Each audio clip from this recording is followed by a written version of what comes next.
ได้เฉยเป็นอยู่ได้ฉันเนาะ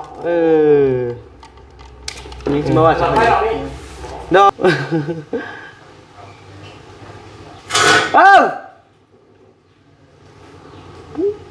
บ่ยาวเนาะ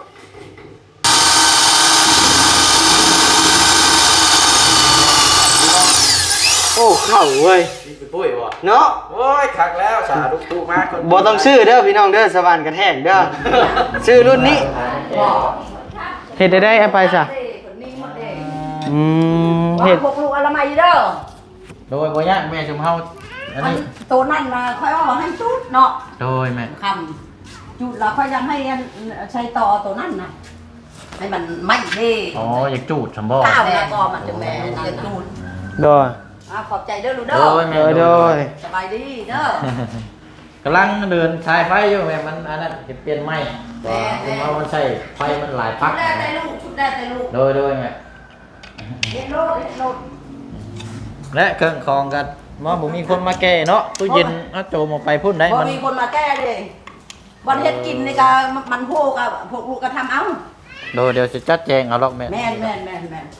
เฮ็ดเอาหรอกอะไรไปเอาเลยโดยเชิงบ่พี่น้องเลยได้อยู่ได้บ่เลยจะสร้างนะกันว่าสร้างเป็นเบี้ยวกับเป็นตลอดเรื่องไงเอารอรุ่นเบิ่งพี่น้องเลยเนาะสิเชิงหรือบ่เชิงจังว่ากันอีกคลิปนึงเด้อพี่น้องเด้อเดี๋ยวพอกันใหม่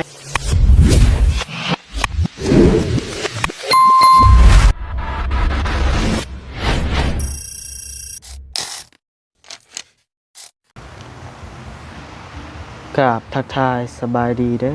อพี่น้องเบิดทุกคู่ทุกคนนะพี่น้องเนาะเปิดคลิปเปิดภาพมาบัดนี้พี่น้องเลยเนาะก็สิมาแจ้งข่าว FC ก่อนนะพี่น้องเนาะเอาโพสต์คลิปเช้านี้ลงกะทางพ่อแม่ FC กะคอมเมนต์ให้กำลังใจมาหลายนะพี่น้องเนาะเรื่องแม่บานิวเข้าโรงพยาบาลนะพี่น้องเนาะกะแจ้ง FC ก่อนพี่น้องเลยได้ข่าวดีมาแล้วว่าทางแม่บานิวได้ออกจากโรงหมอเลยเด้อพี่น้องเด้อเนาะตอนแรกว่าคะแนนว่าแม่บานิวบอกจากโรงหมอเลยมื้อนี่บานิวสิมื้อนะพี่น้องเลยเนาะว่าใจออกฮ้อนวือๆอย่างเมื่อแต่คืนนี่พู้นแหละแต่ว่ามันก็ดึกแล้วนะทางอ้ายเป็นกาบ่อยากให้มื้อนะไปฮอดมือแพทย์มือหมอแล้วก็บ่เป็นห่วงว่าซั่นเนาะแต่ก็เป็นห่วงคือเก่าบานิวพี่น้องเลยเนาะเพราะว่าแม่เด้ ก็ใจออกฮ้อนวือๆอยู่เมื่อคืนนี่ก็ได้พี่น้องจังหวะกันนะพี่น้องเนาะแจ้งข่าว FC ซำนี้แหละพี่น้องเอ้ยก็หันภาพมากับนี่แหละพี่น้องเอ้ยเนาะอาจารย์กับบ่าวยาวพี่น้องเอ้ยสบายดีโดยและมื้อนี้ก็บานิวบ่มีหยังพี่น้องเอ้ยมาต่อไฟพี่น้องเอ้ยต่อไฟอยู่เฮือนบ่เสียงนี่แหละว่าไงก็มาเดินไฟเนาะบนอยู่ที่เศร้าอยู่แล้วเนาะโดยบนฮัสิพักสิเช้าโอ้คักลิ้นเลยไปหิวนอนเอาวีบเนาะโอ้มันเปลี่ยนมันใหม่ดิมันเปลี่ยนบนใหม่แน่เลยก็ขึ้นน้ำแม่แน่แล้วเป็นอะไรนี่ไปนี่ครับว่าโดยอาจารย์ออกหมอแต่1 โมงพุ่นว่ะดีแล้วดีแล้วว่ะแรกๆเป็นยังไงเนาะเป็นวินเป็นวินแล้วก็นอนพักผ่อนแล้วก็เช้ามาเฮ็ดเวียกใหม่แล้วว่าไปกวดเป็นไข้ยุงบัดนี้ยุงกัดแม่นไข้เลือดเหนียวหั่นแหละง่ายไข้เลือดเหนียวขึ้นนั่นออกไข้เลือดเหนียวอันตรายเด้โดยกินน้ำมะเกี้ยงละลายโดยน้ำมะพร้าวโดยไปโอเคเขาไปต่อไพ่ก่อนเนาะสบายเด้อโดยและอันหาบ่ยาวและเรายาวเนี่ยขึ้นไปถอดปลั๊กไฟให้แต่ว่าแล้วเวียกก่อนก็ได้มาได้มาอบอุ่นนำกันเด้อมานอนเป็นหมู่เขาแน่อบอุ่นจนหนาวไปพี่น้องทำมานิ้วกับต่อไพ่อยู่นี่แล้วเลยนะลืมต้องปลึบมาต้องเป็นห้องน้ำบ้านนี้พี่น้องห้องน้ำดอกนึงห้องน้ำ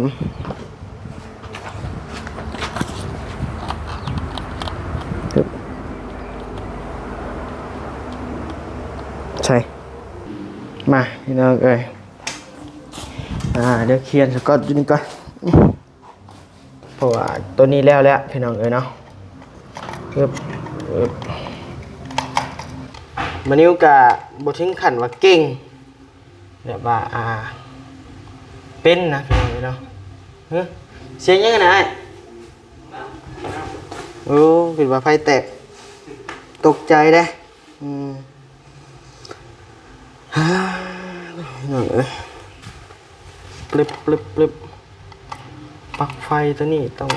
นี่บัดนะ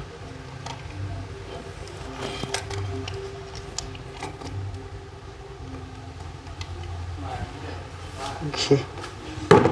ตัดสายไฟก่อนเป็นเบงเด้อพี่น้องเด้อ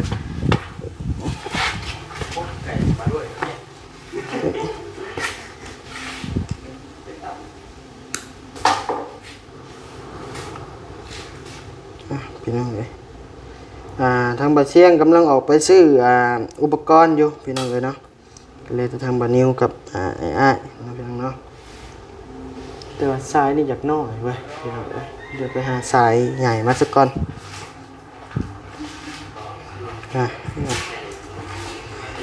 โอ้คืนนี่ก็นอนบ่หลับพี่น้องเลยบานิวเนาะขึ้นอยู่บานิวกะเรื่องเดินพื้นเดินไพ่นี่กะถามว่าเก่งบอกกับโบเก่งนะพี่น้องเอ้ยเนาะกะพอไปพอมาพี่น้องเอ้ยพอได้เนาะพอแบบว่าหมู่ตัวเฮาบ่ได้เลยนะพี่น้องเอ้ย กะบ่ได้เฮียนกะเฮียนกะเฮียนไปแบบซื่อๆนั่นแหละ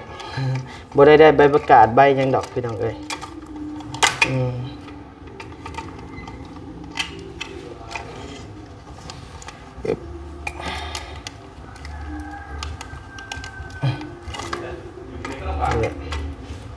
อันนี้เป็นปลั๊กไฟครับต้องคั่วพี่น้องเลย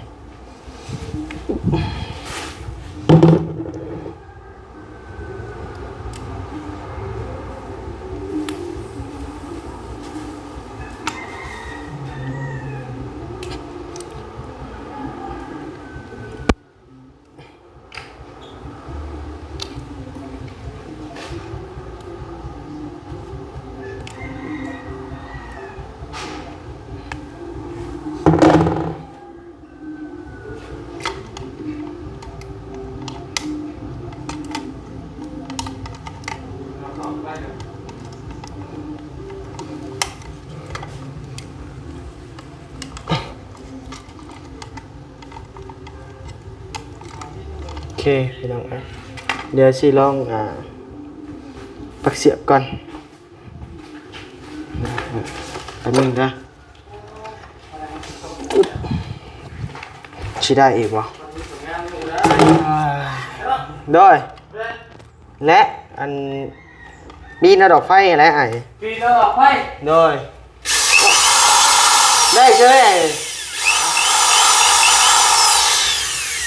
เป็นอยู่ได้ฉันเนาะดอกไฟดอกนี่ด้วยไอ้ดอกไฟเชิงกูแหละอาศัยบ่เงาแล้วพี่น้องเอ้ยปลดลงมาด้วยปลดแสงมานะด้วยตัดชายถิ่มแล้วเอาลงมานะตัดชายถิ่มแล้วลงมาด้วยเสียไปใส่ห้องน้ำด้วยเราคืออยากอันตกตื่นตกใจแท้อันนี้ใจแล้วเนาะ มันอยู่ดีเลยตินี่เลยจอดที่ไหนเลยจอดบันไดบ่เขาเห็นท่านมุดผับหัวเจ้านะมุดผับก็เห็ดเป็นเขานะผับอะไรบ่บ่ต้องอย่างมาไม่นะจอดจับเบิ่งเอาเข่าหลอกมันเอาเข่าหลอกกะโลมันจะสิอยู่โอเคไปขึ้นบัดนี้สิยันให้ยันยังฮะและยันบันไดแหละอย่าละมากกันได้พี่น้องเด้อพญาถูกเกือบเข้ามาแม่นบัดนิ้วก็ใช่คือกันพี่น้องเอ้ยเนาะเพราะว่าเฮาเฮ็ดกับพื้นกับไผต้องใส่เกิบได้พี่น้องเอ้ยเนาะคือบ่ยาวนี่ใช้มีดเบิ่ขึ้นไปบ่น่ะบ่เด้อสิป้าเด้อบัดนี้เด้อ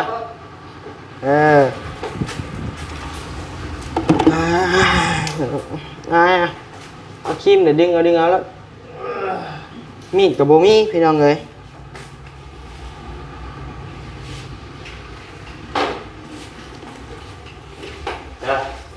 โดยระวังล่วงนะจ๊ะเบิ้งยันไปก่อนไปขึ้นไปไม่ใช่มะม่วงก็ร่วงได้นะครับแนวมันได้อะนะแคบเฮ็ดแคบยังวะยืมกองเพิ่นยังสิมาว่าสิเพิ่นอยู่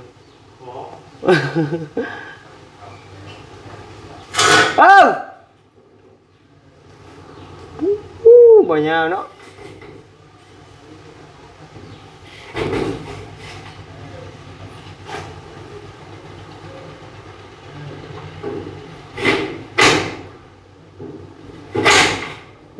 เห็นแล้วพี่น้องเอ้ยเลยปัดกวดใหม่นะพี่น้องเอ้ยงานนี้เปื่อนเด้เอาครีมตัดเอาก็ได้ฮะถอดแล้วงับแล้ว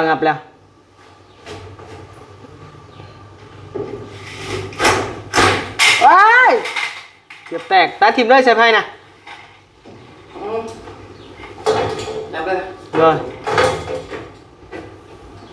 ตัดช่วงไหนช่วงนี้ป่ะแม่นตัดช่วงต่อแหละ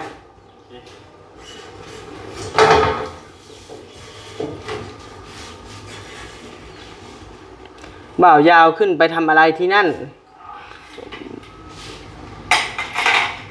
ยันตกเคลื่อนเนาะเจ้ากันเนาะอย่าไปขึ้นเถิงโอเคมาดับไฟโอเคเอาต้องการอันเดียวนี่แหละป้าเลิศไป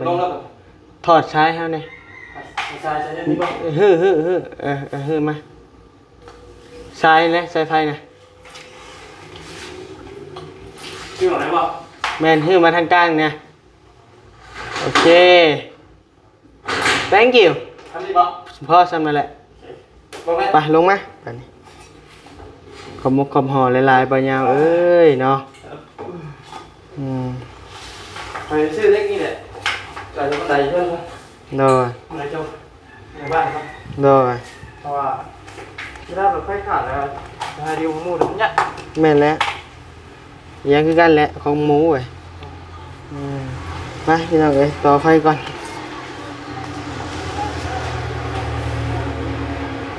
เบิ่งให้บ่นิ้วหน่อยเด้อพี่น้องเอ้ยเนาะเบิ่งจบคลิปเนี่ยยังบ่ได้ออกเวียกอยู่บ่นิ้วก็ได้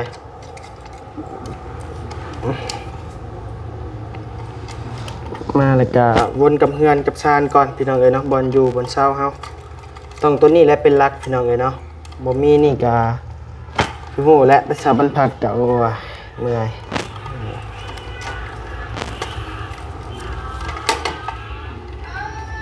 โอเคเรียบร้อยตัวนี้ครบจบ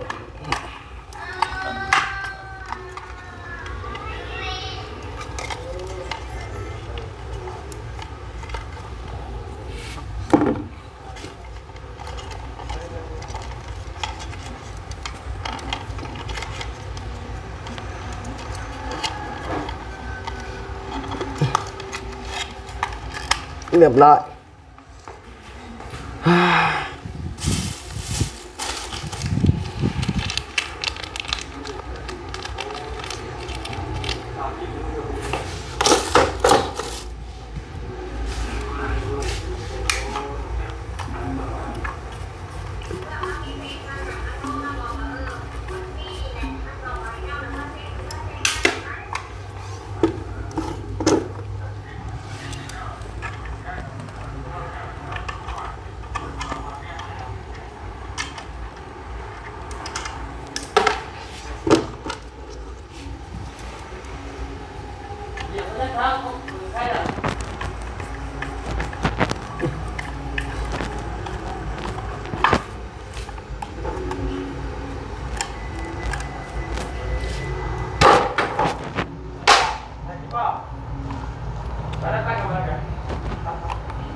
ฮะโอเค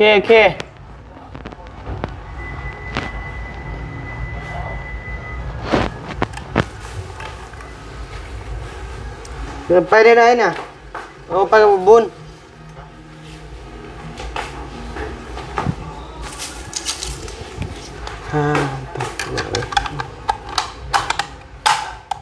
เรียบร้อย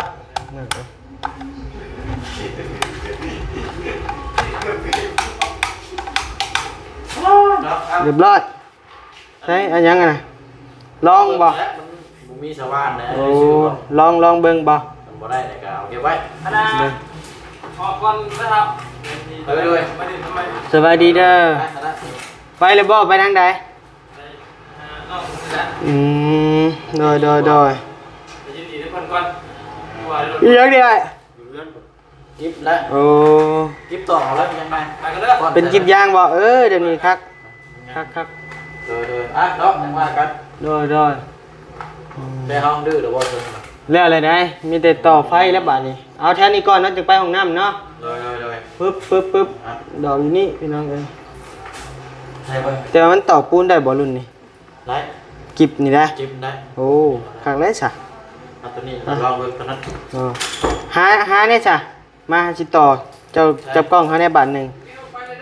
โดยเอานอกก่อนเนาะจังห้องจะบ่ ห้องนี้ก็ไม่ได้ เอาห้องก่อนบ่เปิดเป็นยังไง เก็บได้โดนตัดนั่นเดียว เนาะ ยังหกอยู่พี่น้องเลย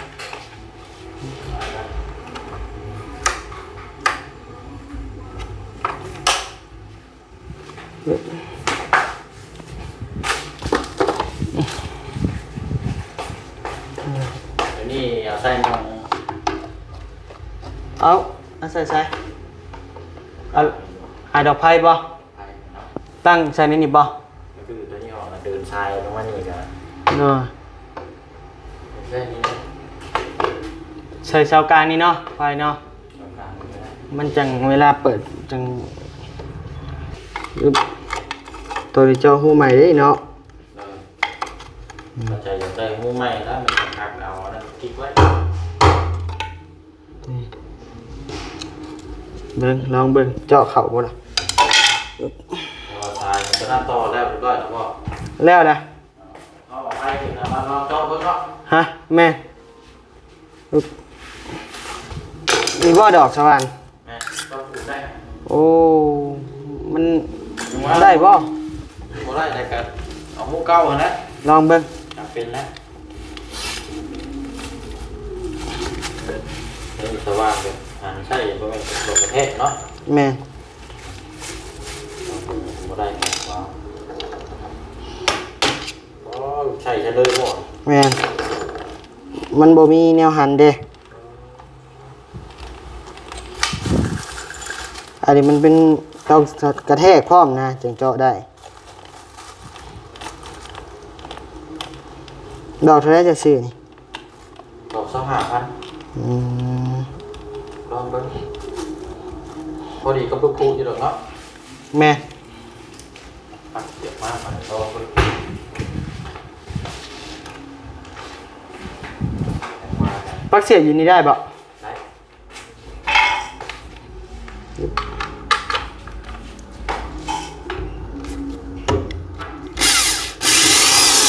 ได้เว้ยไอ้ ได้บ่ ว้าเป็นอีกแล้ว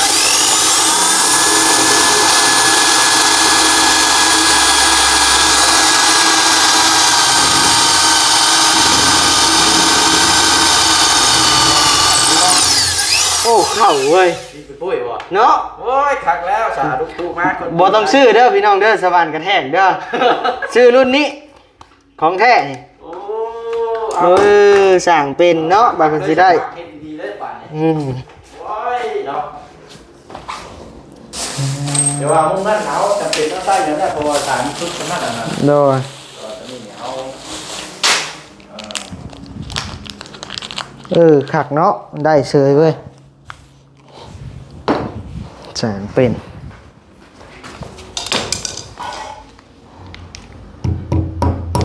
พอดีกระพุกเลยนี่ไงกระแพงสิบลุใส่หัวบ่เลยอ่ะ ไม่ยาเด้ เบิ่งกว่านี่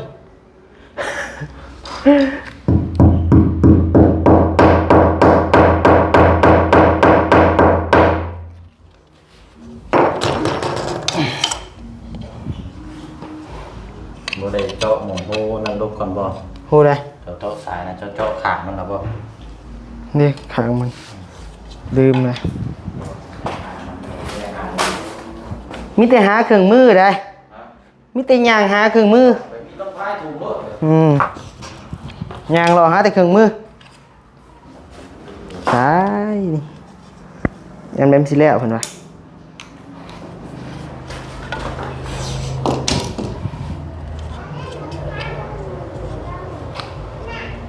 ไผ ไปมาเอาเครื่องเรามาจัก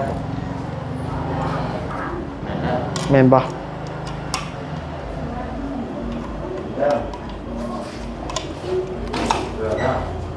มาเครื่องแล้วเนาะบ่ได้มาให้เขาได้เนาะ ไปนี่แม่เด้อ ไปดิ มาเอาเครื่องก่อน เอาเราผ้า ใช้เอามันเมื่อเอารถไถมาบ่ มียัง ลุงเมื่อเอารถไถมาแก บอก เฮ็ดได้เอาไปซะ เด้คนนี้หมดเด้ เฮ็ด พวกลูกอะไรมาอีเด้อ โดยบ่ยากแม่ชุมเฮาอัน มัน นี้ ตัวนั่นนะค่อยเอาให้จุดเนาะ โดยแม่ คำจุดแล้วค่อยยังให้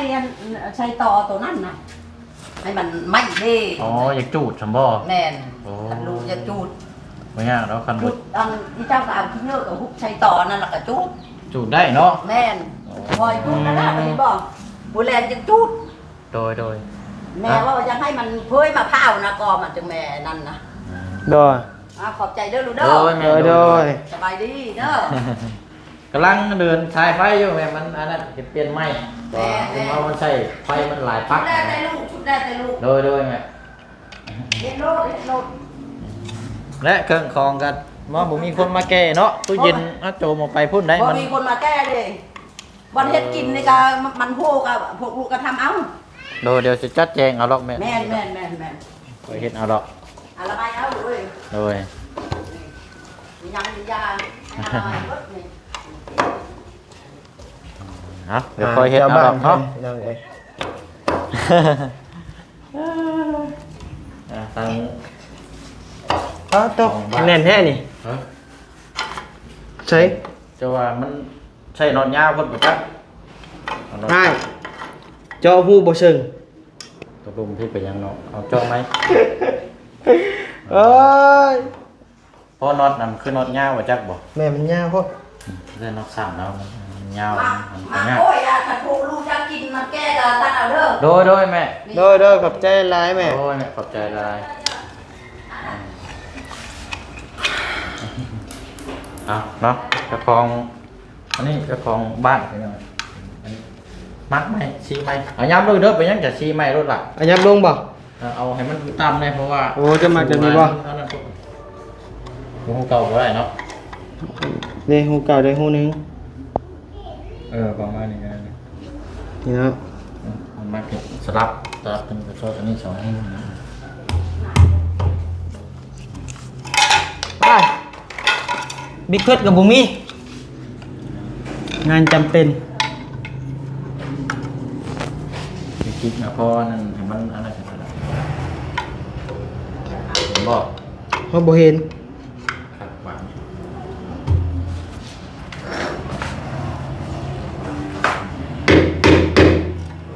บ่อยู่บ่ได้บ่ซื้อเลยบ่ต้องซื้อสวรรค์กระแทกนี่ แม่นบ่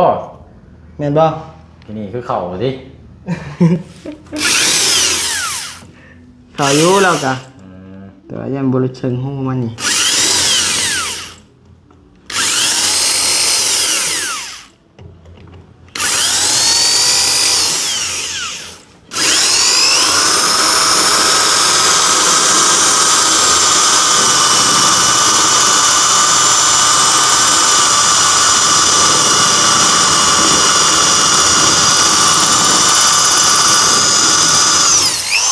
เข่าเจอเนาะ ข่าวเนาะเนาะมาเจอ